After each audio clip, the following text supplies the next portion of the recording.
ایک زمانے کی بات ہے، ایک چھوٹے سے گاؤں میں ایک ننھی سی بچی رہتی تھی جس کا نام سارا تھا۔ سارا بہت تجسس بھری اور خوش مزاج بچی تھی۔ اس کا سب سے پسندیدہ کام جنگل میں کھیلنا اور وہاں کے مختلف پودوں اور جانوروں کو دیکھنا تھا۔ اس کی سب سے اچھی دوست ایک چھوٹی سی گیلہری تھی جس کا نام چمچم تھا۔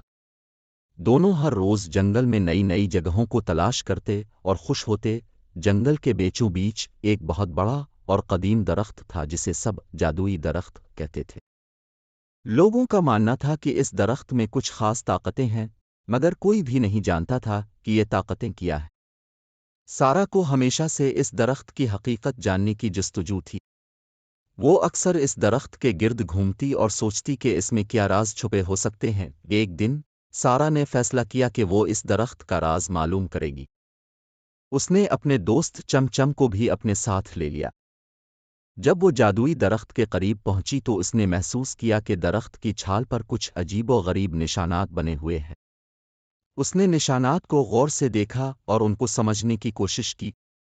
چمچم بھی بہت دلچسپی سے ان نشانات کو دیکھ رہی تھی۔ اچانک درخت کے تنے سے ایک دروازہ نمودار ہوا۔ سارا نے چمچم کی طرف دیکھا اور کہا، چمچم، کیا تم تیار ہو؟ چمچم نے خوشی سے سر ہلایا۔ سارا نے ہمت کر کے دروازہ کھولا اور اندر داخل ہو گئی۔ چمچم بھی اس کے پیچھے پیچھے تھی۔ اندر کا منظر بہت حیران کن تھا۔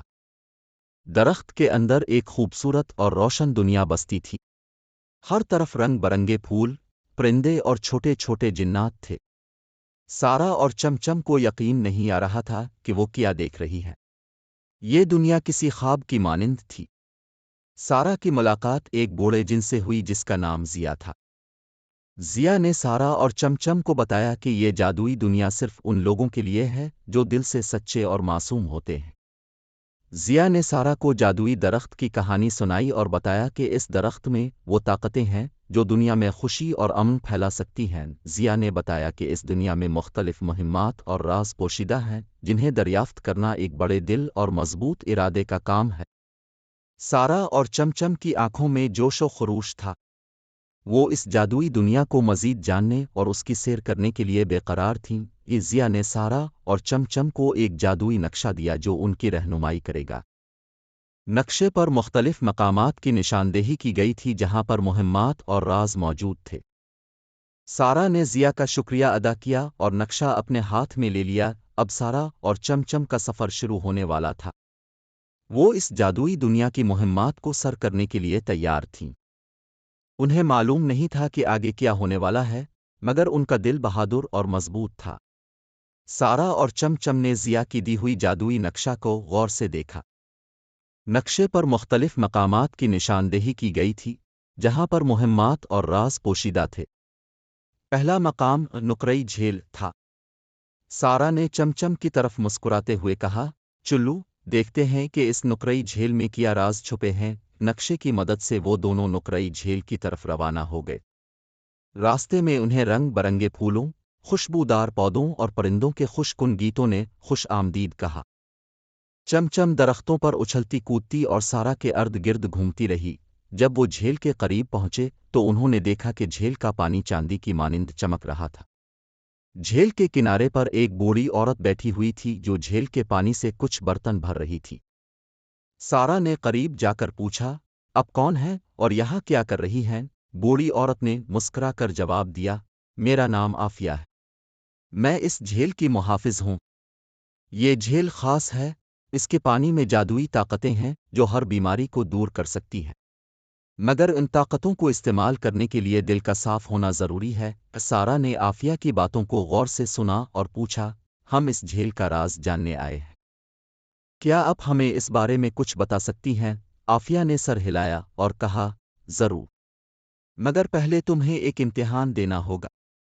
یہ امتحان تمہارے دل کی پاکیزگی اور سچائی کو جانچنے کے لیے ہے۔ آفیہ نے ایک خوبصورت نیلا پتھر سارا کے سامنے رکھا اور کہا، اس پتھر کو ہاتھ میں لو اور سچائی سے اپنا دل کھولو۔ یہ پتھر تمہاری سچائی کو محسوس کرے گا اور اس کے مطابق روشنی بکھیرے گا۔ سارا نے پتھر کو اٹھایا اور آنکھیں بند کر لیں۔ اس نے دل سے دعا کی اور اپنی نیت کو صاف رکھا۔ چند لمحوں بعد پتھر نے چمکنا شروع کیا اور ایک خوبصورت نیلی روشنی اس سے نکلنے لگی۔ آفیہ نے خوش ہو کر کہا، تمہارے دل کی سچائی نے اس جھیل کی طاقتوں کو جاگنے میں مدد دی ہے۔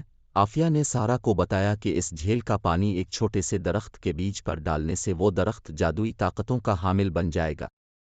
سارا نے جھیل کے پانی سے ایک برتن بھرا اور اپنے سفر کو جاری رکھا۔ اب سارا اور چمچم کا اگلا مقصد ایک چھوٹا سا درخت تلاش کرنا تھا جسے وہ جادوئی پانی سے سیراب کر سکیں۔ راستے میں انہیں مختلف مشکلات اور چیلنجز کا سامنا کرنا پڑا، مگر سارا کی ہمت اور چمچم کی وفاداری نے ان کا حوصلہ بلند رکھا۔ آخر کار وہ ایک چھوٹے سے درخت کے پاس پہنچے جو خشک اور بے جان لگ رہا تھا۔ سارا نے جھیل کا پانی اس درخت پر ڈالا اور حیرت انگیز طور پر درخت نے فوراً جینا شروع کر دیا۔ اس کے پتے سبز ہو گئے اور شاخوں پر رنگ برنگے پھول کھل اٹھے۔ درخت کی طاقتوں نے سارا اور چمچم کو مزید جادوئی دنیاؤں کے دروازے کھول دیے۔ سارا نے محسوس کیا کہ وہ واقعی ایک خاص مہم پر ہیں اور ان کے سامنے ابھی اور بھی کئی راز اور چیلنجز موجود ہیں۔ سارا اور چمچم نے جادوئی درخت کو زندہ کیا اور اس کے خوبصورت پھولوں کی خوشبو سے محظوظ ہو رہے تھے۔ درخت کی جڑوں سے ایک نیا دروازہ نمودار ہوا جو ایک اور جادوئی دنیا کی طرف لے جا رہا تھا۔ سارا نے چمچم کی طرف دیکھ کر کہا، ہماری مہمات ابھی ختم نہیں ہوئیں، چلو آگے بڑھتے ہیں۔ دروازہ کھولتے ہی وہ دونوں ایک شاندار وادی میں پہنچ گئے۔ وادی میں ہر طرف رنگ برنگے پھول، نرم نرم گھاس اور دریا بہہ رہا تھا۔